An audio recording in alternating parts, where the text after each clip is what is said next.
देखो ना, ये एक कर्व चल रही है इस तरह से, ऐसे चल रही है और ऐसे आ रही है। अब ये कर्व यहाँ पे इंक्रीज़ हो रही है, ऊपर जा रही है, स्लोप ऐसे है इसकी, और यहाँ पे जो है इसकी कर्व नीचे आ रही है तो स्लोप ऐसे है नीचे को, ठीक है। लेकिन इस पॉइंट के ऊपर क्या है, स्लोप बिल्कुल स्ट्रेट है। ये इस तरह के पॉइंट के ऊपर जहाँ पे स्लोप स्ट्रेट होती है, हॉरिजॉन्टल स्लोप या tan 0 एंगल 0 होता है, तो स्लोप क्या होती है यहाँ पे 0। तो जिस जगह पे स्लोप 0 होती है ना, उसे स्टेशनरी पॉइंट कहते हैं।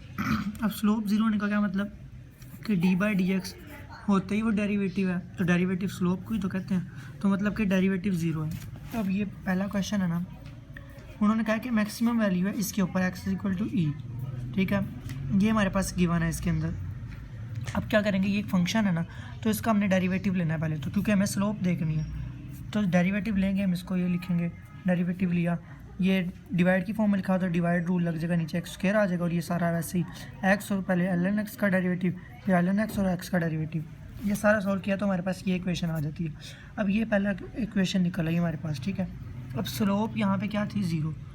ऐसे पॉइंट पे, स्टेशनरी पॉइंट पे स्लोप 0 होती है, तो हमने इसको 0 के इक्वल रख लेना है। ये डबल डेरिवेटिव, दूसरा डेरिवेटिव मैंने नीचे लिया हुआ, लेकिन पहले आप ये वाला काम भी कर सकते हैं कि आप इसका स्टेशनरी पॉइंट के लिए इसको 0 के इक्वल रखें। 0 के इक्वल रखा, ये उधर जाके ख़त्म हो जाएगा, 1 - ये आ गया, फिर x ln x किसके आ गया, बराबर 1 के। अच्छा, जो अब ln e होता है ना, आप कैलकुलेटर पे करके देखें, ln e लें तो वो 1 के इक्वल आता है, तो हम ln x को ln e भी लिख सकते हैं 1 के इक्वल। ये 1 की जगह ln e आ गया, फिर दोनों इस तरह लिख के ln ख़त्म कर दिया, एंटी ln अप्लाई किया, x e के इक्वल आ गया, ठीक है। अब ये वही चीज़ निकल आई जो हमें कंडीशन में भी गिवन थी कि इसके ऊपर हमने, अब स्टेशनरी पॉइंट तो आ गया कि इसके ऊपर आया x = e के ऊपर।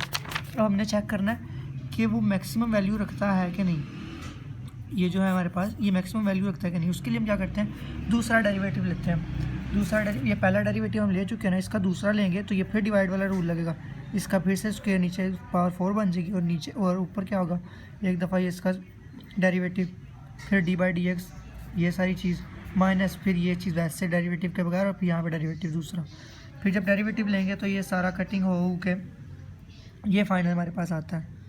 अब हम क्या करेंगे, ये जो चीज़ निकल चुकी है, डबल डेरिवेटिव जो हमारे पास आ चुका है, इसके अंदर हम उसकी वैल्यू को पुट करवा देंगे जो हमने यहाँ से निकाली थी, x = e। पिछले वाले सारे सवालों में क्वेश्चन नंबर जो 1, 2, 3 चल रहा था, उसके अंदर भी सारों के अंदर यही चीज़ थी कि हम क्या करते थे कि फर्स्ट डेरिवेटिव से जो स्टेशनरी पॉइंट पुट करके हम निकालते थे ना, वैल्यू इक्वेशन निकालते थे, उसको हम डबल डेरिवेटिव की इक्वेशन में पुट करवा देते थे। अब हम जब उसमें पुट करवा देते हैं, x = e मैंने इसके अंदर पुट किया, जब ये सारी जगह e आ गया, नीचे भी e और इधर भी e। ln e हमने ऊपर देखा था 1 होता, तो इसकी जगह 1, नीचे e वैसे का वैसे ही, और फिर सबको सोल्व करेंगे तो -1/e ये चीज़ आ रही है। अब ये जो भी चीज़ है ना,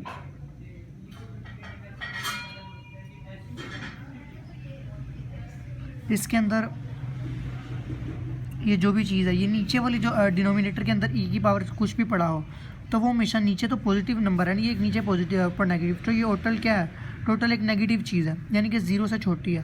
तो हमने 3 चीज़ें पढ़ी थी, अगर 0 से छोटी होती है तो वो मैक्सिमम होता है, अगर 0 से भरी होती है तो वो मिनिमम होता है, और अगर 0 के इक्वल आ जाए तो वो पॉइंट ऑफ इन्फ्लेशन होता है। तो यहाँ से ये 0 से क्योंकि छोटी है, ये नेगेटिव का साइन लगा हुआ है ना यहाँ पे, तो इसका मतलब है ये मैक्सिमम है।